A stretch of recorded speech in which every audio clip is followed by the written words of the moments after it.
Awesome is back, and welcome back to another episode of Top Drives. And finally, we have information on the next update. After 9 months, here we go. It's happening. The Japan Pro Tour. It feels kind of weird for me to say that. You know, usually I would say something like Japanese Pro Tour, but the Japan Pro Tour of the Pro Tour of Japan. Let's see what we got. I have the patch notes out here. I have not read it yet. I'll be reading this for the first time with you guys, so we're gonna see what my reactions are gonna be to everything, basically. So, release notes: Japan Pro Tour, release 14.0 or PL14, the first car content update of the year, and it's September the 2nd, for crying out loud. Welcome to Top Drives, the Japan Pro Tour. Japan Pro Tour update. Read on to find out new car models, car corrections, features, bug fixes, and more new cars. Finally, that's something that we've wanted to hear in a long time, and of course, it is Japanese, which is something most of y'all wanted to hear, really. The new Top Drives update brings with a roster of hugely desirable road and race cars from some of the most notable Japanese manufacturers: Nissan, Infiniti, Suzuki, and Subaru. We will not name the manufacturer that starts with T. You know what? I'm gonna give y'all a competition. Can we go the entire comment section without the single name of that brand that starts with T? Not Tesla, but I know a lot of people are going to talk about Tesla either way, but the Japanese one. But yeah, Infiniti is very much the new kid on the block. Is it? Despite its infancy and luxurious focus, Infiniti is to Nissan what Lexus is to... They just had to mention it, didn't they? They just had to mention it. If I just wanted to do... I can't control F this. Can I control F this?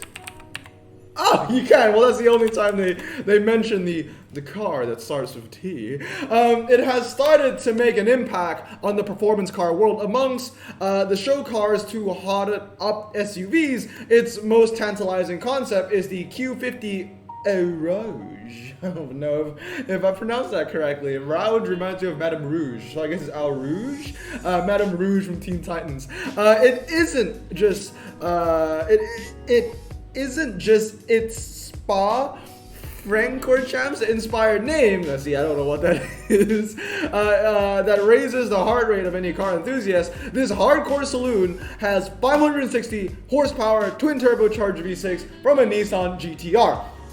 4-wheel drive and a 0 to 60 of just 3.7 seconds. So basically, we're getting what, like this 4-wheel drive Hellcat, which probably doesn't handle very well. This would be interesting. Is this going to be medium or low? Is this car going to be medium or low? I don't know my Japanese cars that well. When it came to American Frontier, I could name you all the Chevys, all the Dodge that we didn't even get a Chevy, but all the Fords and the Dodge that we were getting. Japanese cars, not my speciality. So I just hope that the super silhouette KDR30 is in this update.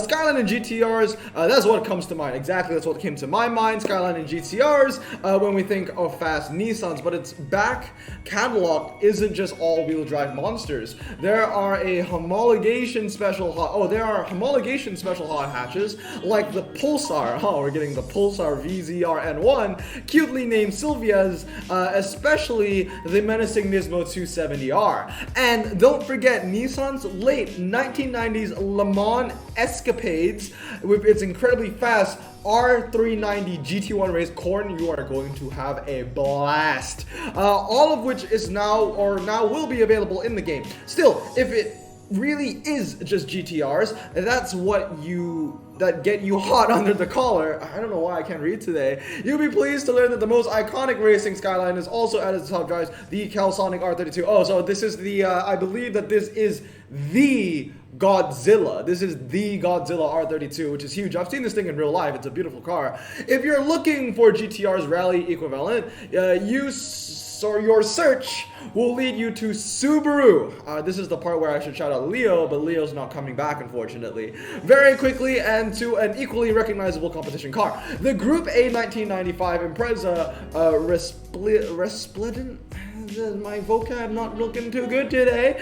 In its yellow and blue livery and its famous gold wheels, Subaru Rally's success has spawned a selection of remarkable and deeply impressive road cars, including the Impreza WRX P1, haha, McLaren, to the more current WRX ST1 Type RA. It even found a way of working its rally-bred drivetrains into more practical bodies, creating cars like the broadly talented Forester STI. So we're getting a bunch of Subarus, it looks like, and Suzukis as well, and these pictures, to be fair, all look really good. Unfortunately though, I don't see any sign of Mitsubishi, which is kind of funny because I made an entire update video based around Mitsubishi, and I think Bunny would have loved Mitsubishi being added into the game. More Lancers, I think Adrian would have loved it, and Val would have loved it. Hopefully, maybe there might be Mitsubishi still. Hutch likes his surprises, like of American Frontier, nobody saw AMC coming, or I think for ER, nobody saw, what was it? The Remax. I think the Remax were a bit under the radar as well. While not as universally successful as Nissan or Subaru in the motorsport venture, Suzuki. That's one way to start off Suzuki, right? You're not as good, but you're still there. Has a 1990s competition car in its history that's at least as familiar as the Calisonic R32 Skyline, and that's the Group A Rally Impreza, the Escudo Pikes Peak. Wait, so there's a Suzuki Impreza? I thought I was just Subarus. See, I don't know my Japanese cars at all. That's why I was like confused. The purpose-built hill climb car, another one, which looks to be a 90% rear wing and splitter, is stunningly fast and a 0 to 60 of time 2.2 freaking seconds. Oh my god. The complete list of new cars can be accessed in the sheet, and I'll get to that in a bit, probably in a later video that will be posted, I don't know, maybe an hour after this one. The inventory item pop-up. Oh, okay. These are the changes. These are the quality of life changes that I actually really want to see. So, inventory item pop-up, e.g. Ancient Fossil has been rescaled, okay. Renault brand logo has been updated in accordance with new brand. Okay, that's pretty nice. I like to see these tiny little brand changes, logo changes, image changes, so that actually gets me excited. Nissan brand logo has been updated, added the ability to lock cars in the car selection screen. That's interesting. The holding pull timer now accurately reflects when the car is due to expire. The 3 Volkswagen Type 2 price cars users tickets have been unprice carded. Let's go! I can get rid of those pieces of crap. But it's a smart EV. Are the smart EVs gone? Are the smart EVs still prizes? This frees up garage space for those cars only ever considered prize cars as a proxy for being tickets for challenges.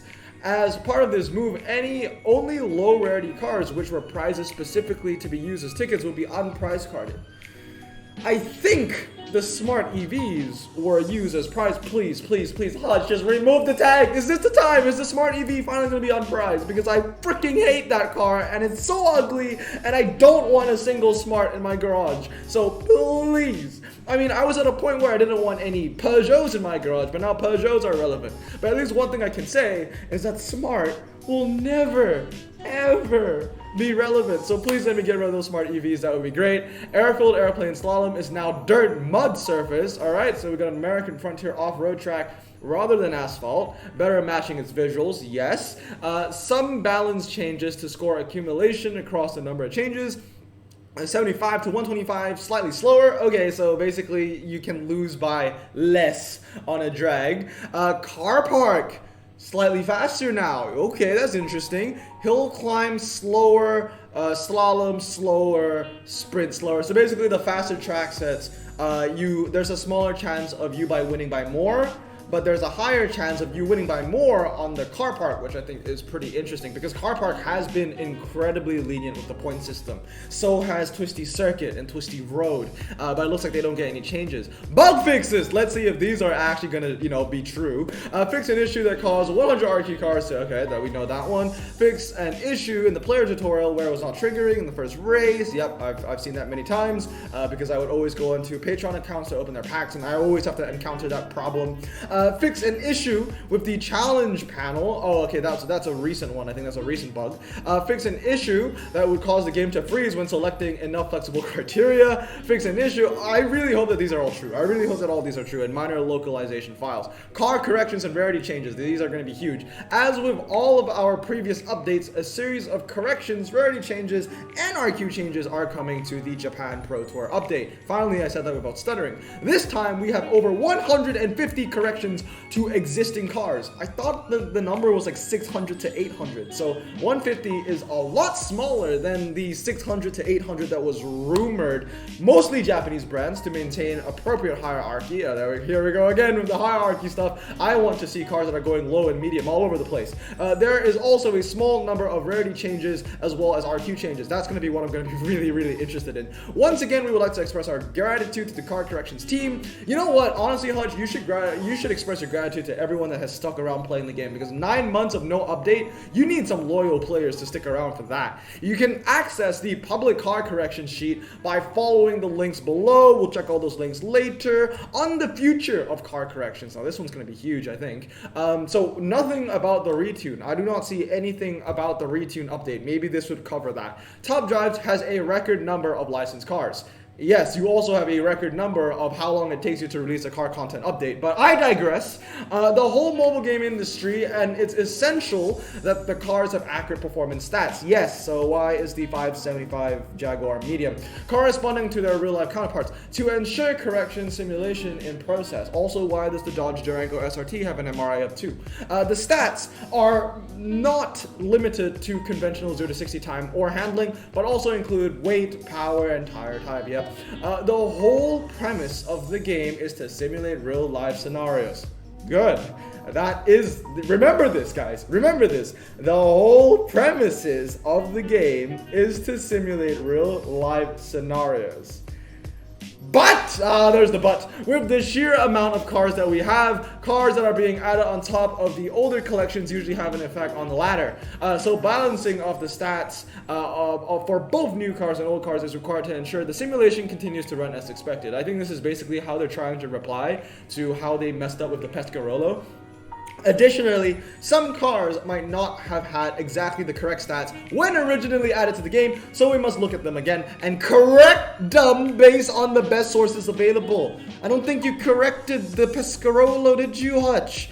So what are you saying over here? Some existing cars were identified for correction for this update that if corrected would have been too disruptive, as they would have changed rarity bands into or out of Ultra and Epic. Yes, a lot of people were expecting this. These corrections were held back from this release. So players may notice some tire inconsistency between similar cars. 2016 Subaru Forester has standard, and mainly new introduced Foresters have all surface. That's pretty interesting.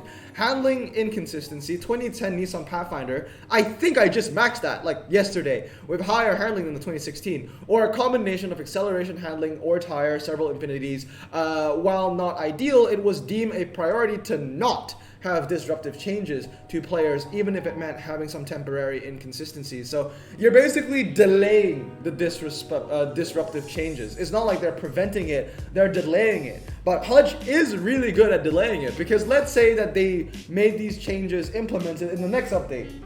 Well, the updates are getting longer and longer for the wait, so the next update could be September of 2022 at this point. These corrections will be addressed later this year. Oh, okay. We'll see.